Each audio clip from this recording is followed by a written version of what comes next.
Hello, friends, and welcome back to A Christian Woman's Journey. This is New Year's weekend, and we are doing a whole bunch of cooking. I am so glad that you are joining us. Saturday night's meal is jambalaya. We are just starting to get all set up, and as you can see, we've got so much going into this meal, but part of what is wonderful is there is real versatility here. As far as the meat goes, we're just grabbing some chicken pieces that we had in the freezer. We happen to have some sausages, some chorizo. So that is the meat that we'll be using. You can use more or less.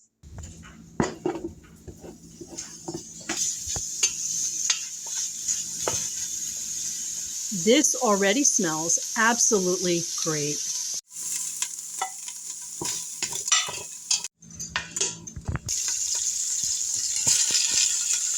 We are going to get these chicken pieces nice and brown.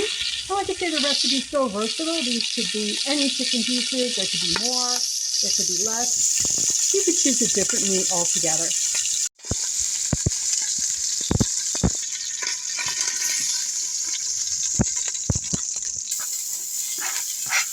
One large onion. Maybe one large clove of garlic. Frying it up. 2 stalks of celery. Some chopped pepper. Add 1 bay leaf, some ground pepper, and about a teaspoon of ground basil. Half a cup of red wine we're going to put in there, and that will get up all those really nice, flavorful brown bits off the bottom of the pot. Looking and smelling just beyond fantastic right now. Okay, so we've got about a cup of tomato sauce going in. We're going to do a 1.5 cups of rice, so we're adding 3 cups of water. We are adding a couple of cups of cabbage. And we're going to get our chicken back in.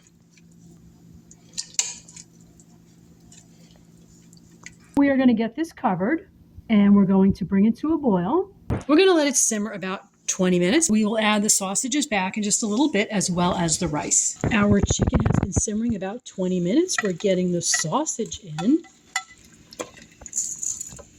And 1.5 cups of rice. We'll get that mixed in. And we'll get our lid on. And this will simmer for about 20 minutes, and our jambalaya will be done. The jambalaya is ready. That looks simply amazing. Warm, delicious comfort cooking. We are gearing up to make some delicious pineapple fried rice. This works so well for us for lunch, and it can even be part of a dinner very, very easily. Most of the ingredients are versatile, like the peppers, and very inexpensive. It does add up a little bit once you're adding your macadamia nuts, but you can choose just to add less. This could easily be a 1/2 cup or a 1/4 cup, or you could break them up. The raisins added a lovely sweetness. And we're going to cover this for about 20 minutes until the rice is done. The whole family really love this dish. We always like to make something special on New Year's Eve, and stuffed shells really fits the bill. The whole family loves them. My husband is Italian, and here he is making the filling. It can be hard to get exact amounts out of him because he makes it simply the way his family made it, a little of this and a little of that. A pinch here, a pinch there. There's a lot of wiggle room with ingredient amounts, but you want to make sure you have a consistency that will stay inside the shell. It is important to cook the shells al dente. Otherwise, they'll be way too soft after they've also then spent time in the oven. As you can see, this becomes a really fun family tradition. Everyone gets together, picks up a spoon, and we all start stuffing together, getting in about a tablespoon per shell. And many hands, what can I say? They make the workload light. This goes by really in a matter of minutes. We get the chance to sit and chat and just enjoy, including our dog. A little bit of sauce on top adds a little extra flavor and will prevent burning. And then you take the rest of your mozzarella cheese and cover the top. Delicious cold antipasto before the main meal, just like my in-laws used to prepare. Dinner is served, and it looks like we'll have enough for lots of leftovers. We are gearing up to make a family favorite pea soup.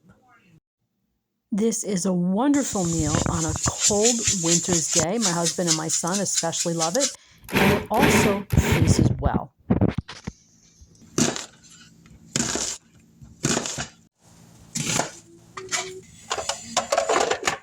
The ingredients in this soup are super cheap and so cost effective to put together.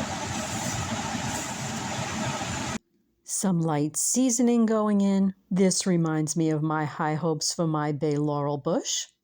Continuing to just lightly fry all the vegetables and the seasonings before getting in your peas. Get that well mixed, and you add in your 2 quarts of chicken broth, which are even cheaper if you use homemade broth. And lastly, add any meat of choice if you so desire. Many people like adding ham on the bone. We are gearing up to make our next dish, which is tostadas. We've got the refried beans, the corn tortillas, a garlic clove, and some fresh cherry tomatoes. The garlic will get pressed, the onion will get diced, and we've got an Anaheim pepper from our garden. Our family has been so busy lately with all of us running in different directions every morning. It is so joyous just to get some time to cook and to be together and to eat these wonderful meals. If this were summertime, I would simply be using all the cherry tomatoes that we get from the garden. They come in so easily. We've got 1.5 pounds of pork that we're going to boil up and some queso fresco. The seasonings are optional. I'm not a huge fan, so I go kind of light with them. We've got our pork boiled up, refried beans heating. You want to shred the pork, and we're going to deep fry our corn tortillas and let them drain. Our dog is always present, and he knows that pork is ready. We are frying up the onions and the garlic and the pepper. Getting in our meat, we just got in our seasoning, our cinnamon and cloves, and our shredded pork. This is almost ready. And this is what it looked like with everything assembled on top of the fried corn tortilla. You got your beans, your meat, your vegetables, your tomatoes, that wonderful cheese. Hubby added salsa on his, and it was great.